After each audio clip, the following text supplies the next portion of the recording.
사고의 자유. 오늘의 이야기. 왜 타인의 조언이 필요 없을까?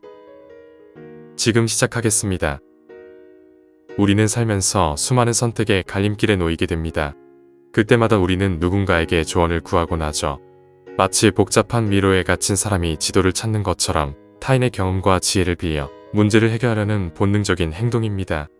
하지만 저는 과연 타인의 조언이 항상 옳고 유익한 길을 가리키는 것인지 의문을 품습니다. 그래서 지금부터 조언이라는 행위의 근본적인 한계와 그 뒤에 숨겨진 인간의 냉정한 본성을 저는 역사와 인간 심리의 깊은 숲에서 파헤쳐 보고자 합니다. 친구와 함께 팀 프로젝트를 한다고 상상해 보세요. 여러분은 팀장이지만 프로젝트를 시작한 지 얼마 안 되어 어려움을 겪고 있습니다. 반면 팀원 중 한 명인 B는 아이디어가 넘치고 실력도 뛰어나 프로젝트를 빠르게 성공으로 이끌 수 있는 능력을 가지고 있습니다. 하지만 여러분은 팀원 B에게 팀장 자리를 넘겨주기 쉽지 않습니다. 왜냐하면 나의 자리를 잃을 수 있다는 불안감 때문입니다. 프로젝트를 성공시키는 것보다 내가 팀장 자리를 계속 지키는 것이 더 중요하다고 생각하게 되는 것이죠. 결국 여러분은 실력 있는 B 대신 여러분의 말에 무조건 따르는 C를 더 편하게 생각하게 됩니다. 이처럼 사람들은 종종 객관적인 실력이나 합리적인 판단 대신 자신의 안정과 권력을 지키려는 본능적인 마음에 따라 중요한 결정을 내리게 됩니다. 이처럼 인간은 이성적인 판단보다는 자신의 안정과 이익을 우선시하는 본능에 충실합니다. 타인에게 조언을 구하는 것은 분명 나의 문제를 해결하기 위한 것입니다. 하지만 조언을 해주는 사람 역시 자신의 입장에서 가장 안전하고 이익이 되는 방향으로 말을 건넬 가능성이 높습니다. 따라서 조언은 순수한 지혜의 전달이라기보다 조언자의 욕망과 이해관계가 투영된 복잡한 거울과 같습니다. 이는 마치 내 인생의 조언을 구했지만 사실은 상대방의 욕심이 담긴 조언을 듣게 되는 씁쓸한 현실입니다. 타인의 조언을 쓸데없는 소리로 여기는 이유 중 하나는 그것이 현실과 동떨어져 있기 때문입니다. 여기서 말하는 현실은 단순히 눈에 보이는 상황만을 의미하지 않습니다. 복잡하게 얽힌 인간관계와 권력의 역학, 그리고 조언을 받는 당사자의 복잡한 상황이 모두 포함된 미묘한 맥락을 말합니다. 조언자는 보통 문제의 본질을 깊이 파고들기보다 겉으로 보이는 현상에 근거하여 얕은 해결책을 제시하기 쉽습니다. 왜냐하면 조언을 받는 사람의 상황을 완벽하게 이해하는 것은 사실상 불가능하며 설령 이해한다고 해도 그 상황에 대한 책임은 오롯이 당사자의 몫이기 때문입니다. 예를 들어 친구가 직장 상사와의 갈등으로 퇴사를 고민할 때 우리는 쉽게 그냥 그만두고 다른 회사 가면 되지와 같은 조언을 합니다. 하지만 이 말에는 친구의 경제적인 어려움, 가족관계, 경력 목표 등 복잡한 요소가 전혀 고려되지 않습니다. 조언자는 그저 문제를 단순하게 만들어 쉽게 답을 내리는 경향이 있습니다. 반면 조언을 듣는 사람은 그 조언의 결과를 혼자 감당해야 합니다. 따라서 피상적인 조언은 현실의 무게를 덜어주기는커녕 오히려 혼란만 가중시킬 수 있습니다. 조언이 진정한 문제 해결에 도움이 되기보다는 결국에는 아무런 의미 없는 말로 남는 경우가 허다합니다. 조언은 누군가의 얕은 생각이 아니라 인류 역사를 통해 반복되는 패턴과 인간의 본질에서 찾아야 합니다. 이는 조언의 가치를 개인의 주관적인 경험을 넘어 모두에게 통용되는 보편적인 진리로 확장하려는 시도입니다. 역사 속에서 끝없이 반복되는 권력 다툼, 질투, 탐욕, 그리고 배신은 특정 개인의 문제가 아니라 인간이라는 존재가 가진 근본적인 본성에서 비롯된 현상입니다. 이러한 보편적인 패턴을 이해하면 우리는 개개인의 조언이 아닌 거대한 흐름 속에서 상황을 파악하고 더 현명한 판단을 내릴 수 있습니다. 이순신과 선조의 관계를 생각해 보십시오. 한 개인이 아무리 뛰어난 능력을 가졌더라도 그 능력이 기존 권력의 안정성을 위협할 때 어떻게 배척당하는지 보편적인 원리를 배울 수 있습니다. 이러한 역사적 패턴에 대한 이해는 우리가 누군가에게 조언을 구할 때 그 조언자의 숨겨진 의도와 욕망을 꿰뚫어 볼 수 있는 통찰력을 제공합니다. 결국 조언을 듣는 행위 자체보다 조언자의 말 속에 담긴 인간 본성을 읽어내는 능력이 훨씬 더 중요한 것입니다. 궁극적으로 말씀드리고 싶은 것은 타인의 조언에 의존하는 삶에서 벗어나 스스로 생각하고 판단하는 주체적인 삶을 살아야 한다는 것입니다. 공부하고 생각하고 깊이 사색하는 것은 지루하고 힘든 과정임에 틀림없습니다.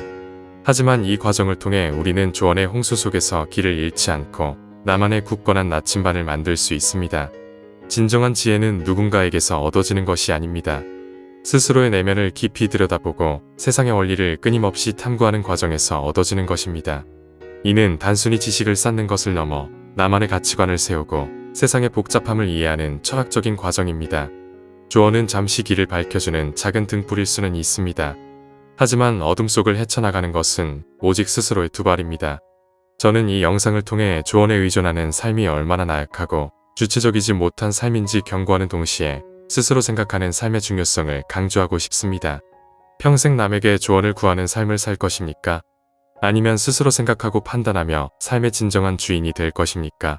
그 선택은 오직 여러분에게 달려 있습니다. 우리가 타인의 조언에 귀를 기울이는 것은 사실 그 조언을 통해 얻는 해결책 자체보다도 내가 옳았다는 확신을 얻고 싶기 때문일지도 모릅니다. 즉, 우리는 정답을 듣고 싶은 것이 아니라 이미 마음속으로 정해놓은 답을 누군가가 대신 말해주기를 바라는 것입니다. 이런 심리는 특히 중대한 결정을 앞두고 있을 때 강하게 나타납니다. 퇴사를 고민할 때 퇴사해라는 말을 듣고 싶어하고 투자를 할 때 이 주식 올라요라는 말을 듣고 싶은 것처럼 말입니다. 하지만 이 얼마나 무책임하고 나약한 태도입니까?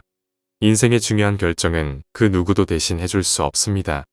타인의 조언에 의존하는 삶은 결국 나 자신을 믿지 못하는 것과 같습니다. 그것은 마치 남의 눈을 빌려 세상을 보는 것과 같습니다. 아무리 좋은 눈이라도 결국 그 시야는 나의 것이 아닙니다. 조언이라는 렌즈를 통해 세상을 바라보면 세상은 조언자의 편견과 욕망에 의해 왜곡되어 보일 수 있습니다. 그렇다면 우리는 모든 조언을 무시해야 할까요? 그렇지 않습니다. 조언 자체에는 두 가지 중요한 측면이 있습니다. 첫째는 정보입니다. 조언자가 가진 경험과 지식은 우리가 미처 생각하지 못했던 새로운 정보를 제공할 수 있습니다. 둘째는 관점입니다. 문제를 다른 사람의 시각으로 바라보게 해줌으로써 우리는 자신의 고정관념에서 벗어날 기회를 얻을 수 있습니다. 문제는 이 두 가지 측면을 어떻게 받아들이느냐에 있습니다. 조언을 듣고 그것을 맹신하는 순간 우리는 우리의 주체성을 잃게 됩니다. 마치 갓길에 세워진 이정표만 보고 무작정 따라가는 운전자처럼 말이죠. 이정표는 목적지를 알려주지만 실제 길의 상황, 교통량, 예상치 못한 변수들은 직접 운전해야만 알 수 있습니다. 진정으로 현명한 사람은 조언을 듣되 그것을 참고자료로 활용합니다. 조언을 통해 새로운 정보를 얻고 다른 관점을 접한 뒤 그 모든 것을 자신의 내면에서 다시 한번 깊이 숙고합니다. 자신만의 철학과 판단 기준을 가지고 조언을 분석하고 재해석하는 것입니다. 조언을 듣는 것은 문제를 해결하는 행위의 끝이 아니라 문제를 해결하기 위한 첫걸음일 뿐입니다. 우리는 왜 공부하고 사색해야 할까요? 그것은 바로 암과 삶의 간극을 줄이기 위함입니다. 지식은 책이나 타인의 조언을 통해 얻을 수 있지만 그것을 진정으로 나의 것으로 만드는 것은 오직 스스로의 사유와 실천을 통해서만 가능합니다. 삼성의 이병철, 현대의 정주영 회장이 기업을 키워냈던 것은 단순히 지식만으로 이루어진 일이 아니었습니다. 그들은 자신의 경험과 철학을 바탕으로 무모할 정도로 도전하고 부딪히며 세계적인 기업으로 만들었습니다. 그들의 삶은 공부와 실천이 하나가 된 결과물입니다. 마찬가지로 우리도 삶을 살아가면서 수많은 선택을 마주하게 됩니다. 그때마다 남의 조언에 기대는 것은 암과 삶을 분리시키는 행위입니다. 진정한 지혜는 내가 직접 경험하고 부딪히며 얻은 깨달음에서 나옵니다. 그 과정은 고통스럽고 외로울 수 있지만 그 끝에는 누구에게도 흔들리지 않는 단단한 자아가 기다리고 있습니다. 평생 남에게 조언을 구하는 삶은 결국 나의 삶이 아닌 누군가에게 빌린 삶을 사는 것입니다. 이제 우리는 남의 말에 귀 기울이는 것을 멈추고 내면의 목소리에 더 집중해야 합니다. 스스로 생각하고 스스로 판단하고 그 결과에 대한 모든 책임을 기꺼이 감당하는 용기를 가져야 합니다. 그 용기야말로 진정으로 자유롭고 주체적인 삶을 살기 위한 가장 중요한 덕목입니다. 여러분은 지금 어떤 조언을 기다리고 있습니까? 그리고 그 조언을 통해 여러분은 무엇을 얻고 싶습니까? 오늘 이야기는 여기까지입니다. 영상이 마음에 드셨다면 좋아요와 구독 부탁드립니다. 끝까지 시청해주셔서 감사합니다.